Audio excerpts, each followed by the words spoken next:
किसी गांव में एक पति पत्नी रहते थे। पति का नाम श्याम और पत्नी का नाम राधा था।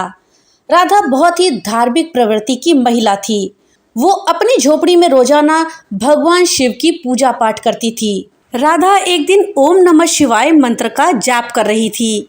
उसकी यह प्रार्थना कैलाश पर बैठे भगवान शिव सुन रहे थे और माता पार्वती से कह रहे थे, देवी, ये कितनी मीठी आवाज है। यह मेरे अंतर मन तक पहुंचकर मुझे मंत्रमुग्ध कर रही है। फिर माता पार्वती कहती हैं, आपने सही कहा है स्वामी। राधा के इस जप से तो मैं भी मंत्रमुग्ध हो गई हूँ।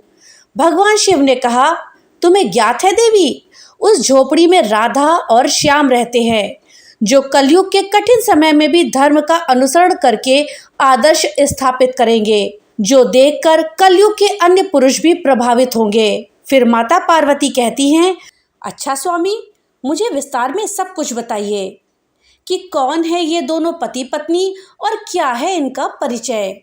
तब भगवान शिव कहते हैं, देवी, राधा इस समय झोपड़ी में अकेली रहती है। श्याम की प्रतीक्षा में उसे व्याकुलता हो रही है, जबकि श्याम एक जमींदार के घर छोटा मोटा काम करता है। देखो देवी, श्याम लंबे समय के बाद घर लौट रहा है। कठिन परिश्रम से प्राप्त अपनी आय को लेकर अपनी पत्नी के पास जा रहा है। उसे अपनी पत्नी उतनी ही प्रिय है जितनी कि तुम मुझे प्रिय हो।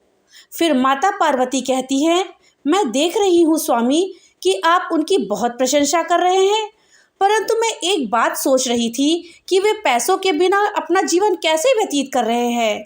फिर माता पार्वती कहती हैं, स्वामी, आपकी आज्ञा हो तो मैं उनकी परीक्षा लेना चाहती हूँ, आप मुझे आज्ञा दें। तब भगवान शिव कहते हैं, ठीक है देवी, जैसा तुम चाहती हो वैसा ही होगा। तुम उनकी परीक्षा ले सकती हो कि उनका भरोसा मुझ पर अटल है या नहीं।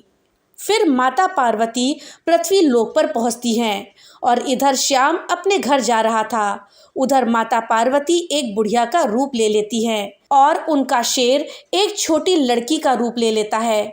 और श्याम जमींदार के घर से निकलने से पहले एक चिट्ठी अपनी पत्नी राधा को लिख देता है और उसमें लिखा होता है, राधा, जब तक यह चिट्ठी तुम्हारे पास हाथों में होगी तब तक मैं आधे रास्ते तक पहुंच जाऊंगा। यह सब कुछ ठीक चल रहा है। जमींदार जी मेरे काम से बहुत खुश हैं। उन्होंने एक खास चीज़ उपहार के तौर पर दी है। मैं तुम्हें घर आकर इसके बारे में बताऊंगा। मुझे सिर्फ उपहार ही नहीं मिला है, बल्कि एक बड़ा पद भी मिला है। अब तुम देखना कि अब हमारी गरीबी जल्दी ही दूर हो जाएगी। तुम्हारी याद बहुत आ रही है। मैं जल्दी से घर लौट रहा हूँ, तुम अपना ख्याल रखना। तुम्हारा श्याम। चिट्ठी पढ़ते ही राधा की आंखों में आंसू आ जाते हैं और वो कहती है, आखिर बहुत दिनों के बाद वे घर पर लौट रहे हैं। आज उनके लिए उनकी पसंद का खाना बनाती हूँ। और घर के अंदर जाकर के एक बड़े से डिब्बे का ढक्कन खोलती है तो वो डिब्बा एकदम से खाली होता है। तो वो कहती है, ऊपर वाले, इसमें तो कुछ भी नहीं है। अच्छा, कोई बात नहीं, उनके आने के बाद ही मैं कुछ करती हूँ। उधर श्याम बैलगाड़ी में बैठकर आ रहा था और सोच रहा था कि पता नहीं राधा को मेरी चिट्ठी मिली कि नहीं। बहुत दिनों बाद घर लौट रहा हूँ, बहुत अच्छा लग रहा है। जमींदार जी ने मुझे सोने का सिक्का दिया है, उसे देखकर राधा क्या कहेगी, क्या पता आज से हमारी गरीबी खत्म ही हो जाए। फिर श्याम बैलगाड़ी वाले को कहता है, अरे काका, जल्दी कीजिए, मुझे जल्दी से जल्दी घर पहुंचना है। जैसे ही श्याम की बैलगाड़ी गांव के नज़दीक पहुंचने वाली होती है तो रास्ते में माता पार्वती, उनकी सवारी शेर जो भेष बदले हुए थे, उनको मिल जाते हैं। फिर माता पार्वती श्याम और उसकी बैलगाड़ी वाले को आता देखकर उस लड़की को मारने लगती है और कहती है, मर क्यों नहीं जाती कलमुही कहीं की। यह सुनकर श्याम बैलगाड़ी वाले को रुकवाता है और उनके पास आ जाता है।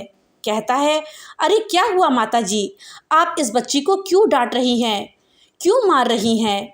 तो वह बुढ़िया कहती है, देखो बेटा, इसके पिताजी सवेरे से काम के लिए बाहर गए हैं, पैसे लेकर घर आएंगे तभी तो खाना मिलेगा।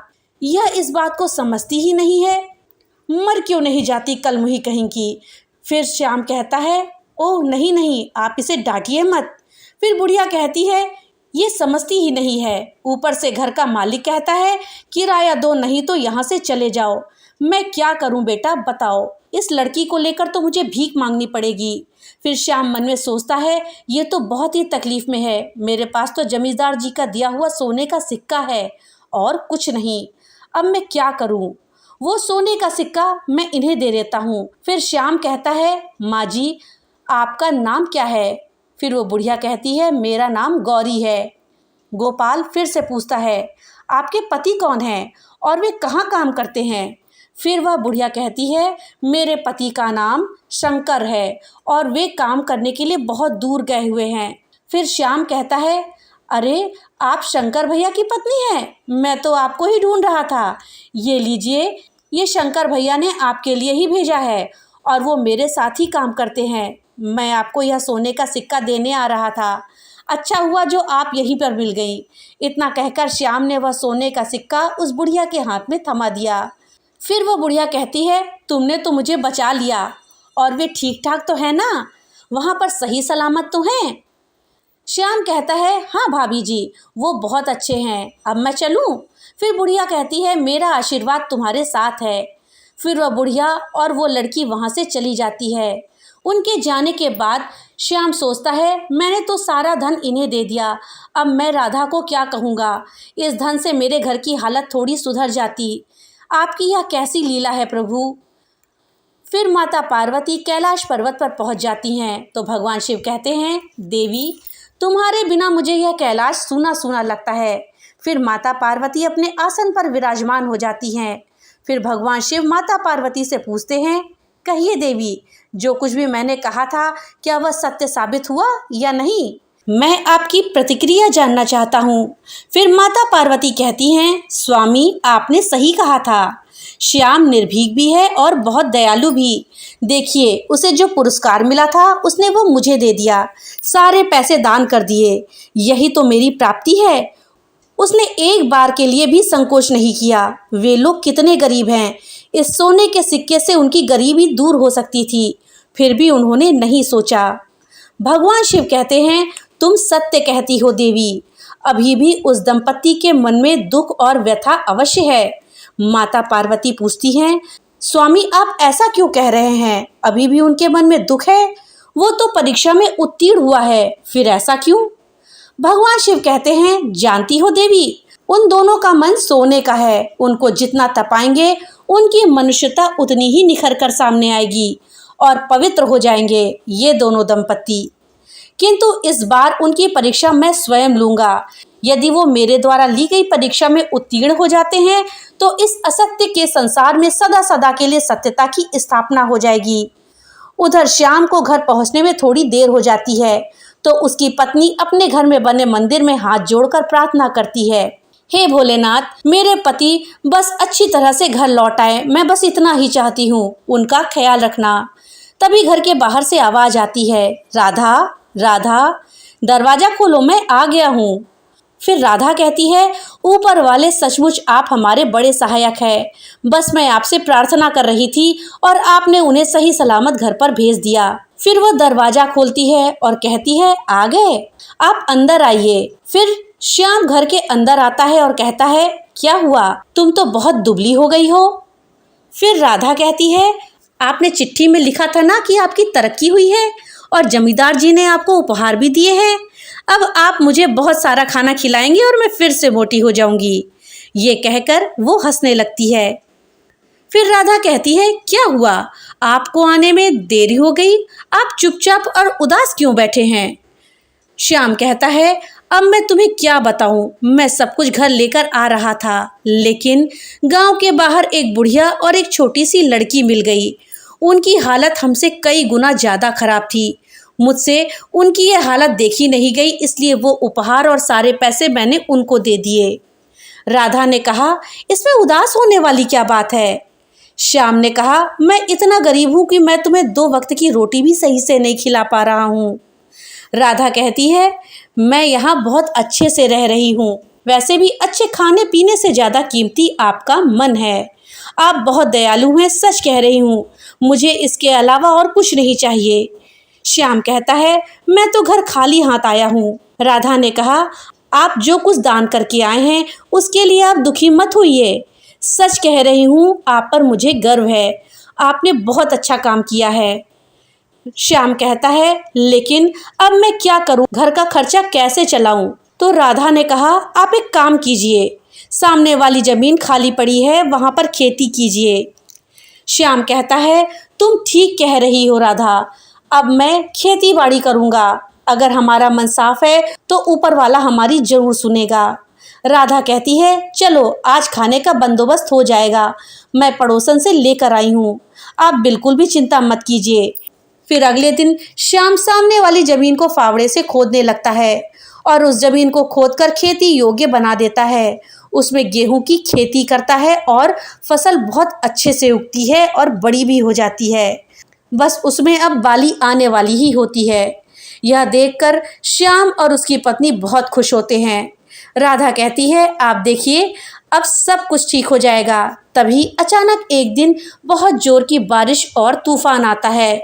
तब श्याम और उसकी पत्नी उठकर अपने घर के बाहर निकलकर अपनी फसल की ओर देखते हैं तो पीछे से उनकी झोपड़ी भी उड़ जाती है और चारों तरफ बाढ़ की स्थिति उत्पन्न हो जाती है। उनका पूरा खेत पानी में डूब जाता है और घर भी, उनके घर के मंदिर में रखा हुआ कलश बहकर बाहर आता है तो उसकी पत्नी उसे उठाकर रोने लगती है। फिर अगली सुबह पानी उतर जाता है, तब वह अपने खेत में जाकर देखते हैं तो पूरी फसल बर्बाद हो चुकी थी। घर पूरा पानी में डूबकर टूट चुका था, झोपड़ी उड़ चुकी थी। फिर श्याम कहता है कि हे भगवान, तुम किस जन्म की परीक्षा ले रहे हो, अब हम क्या करेंगे? यह कहकर श्याम फूट फूट कर रोने लगता है। राधा कहती है, बस कीजिए, आप रोइए मत, ऊपर वाला हमारी बड़ी परीक्षा ले रहा है। आप देखिए सब कुछ पहले ही की तरह ठीक ठाक हो जाएगा। उधर माता पार्वती शिव जी से कहती हैं, स्वामी आप उन पर दया कीजिए और उनकी परीक्षा लेना बंद कीजिए। ये लोग बहुत गरीब हैं, मैं उनका और कष्ट नहीं देख सकती। भगवान शिव कहते हैं, स्वयं का धर्म और कर्म यही उनके सपनों को साकार करता है, इसके लिए और कुछ नहीं चाहिए। बात को समझो देवी। चारों तरफ अंधकार छाया हुआ है, इस अंधकार की भूख से ही सूर्य का उदय होता है। और इधर श्याम और उसकी पत्नी एक शिव मंदिर के बाहर बैठते हैं और श्याम अपने मन में कहता है, हे भोलेनाथ, क्या पाप किया था मैंने जो आप हमें इतने कष्ट दे रहे हैं? मैं राधा को और गरीबी में मैं नहीं देख सकता हूँ। हे भोलेनाथ, मेरी प्रार्थना स्वीकार करो। तभी मंदिर के दूसरे छोर पर भगवान शिव प्रकट होकर एक बूढ़े आदमी का रूप लेकर के आते हैं और श्याम के सामने से गुजरते हैं। उसके सामने एक सोने के सिक्कों से भरी हुई थैली गिराकर आगे बढ़ जाते हैं। फिर श्याम आवाज लगाता है, अरे बाबा सुनो, आपकी थैली गिर गई है।